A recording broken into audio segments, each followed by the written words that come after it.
বিপুল পরিমাণ টাকা অর্থনীতির মূল ধারায় না এসে অনলাইন জুয়ার মাধ্যমে বিদেশে পাচার হয়ে যাচ্ছে। এর চরম নেতিবাচক প্রভাব পড়ছে অর্থনীতিতে। অনলাইন জুয়া প্রতিরোধে করণীয় শীর্ষক মত বিনিময় সভায় এমন মন্তব্য করেছেন প্রধান উপদেষ্টার বিশেষ সহকারী ফয়েজ আহমেদ তৈয়ব। তিনি বলেন, বিভিন্ন পোর্টাল ও ওয়েব লিঙ্কের পাশাপাশি ভুয়া অ্যাপস তৈরি করে পরিচালিত হচ্ছে জুয়ার লেনদেন। এ ধরনের লেনদেনের প্রমাণ পাওয়ায় ৪,৮২০টি MFS অ্যাকাউন্ট বাতিল করা হয়েছে।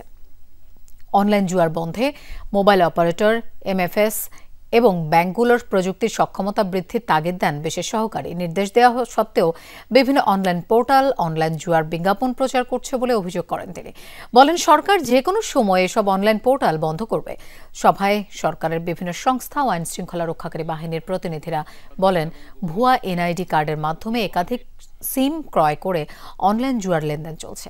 হারিয়ে বা চুরি যাওয়া মোবাইল ফোন এসব অপরাধমূলক তৎপরতায় ব্যবহার হচ্ছে। সভায় বলা হয়, দেশ বিদেশ থেকে সংঘবদ্ধ চক্র অনলাইন জুয়া পরিচালনা করছে। যেই টাকাটা একটা হাঁসের খামার, মুরগির খামার বা ধানের বীজ কেনার জন্য খরচ হওয়ার কথা ছিল, সেটা জুয়ার অ্যাপের মধ্যে ব্যবহার হচ্ছে।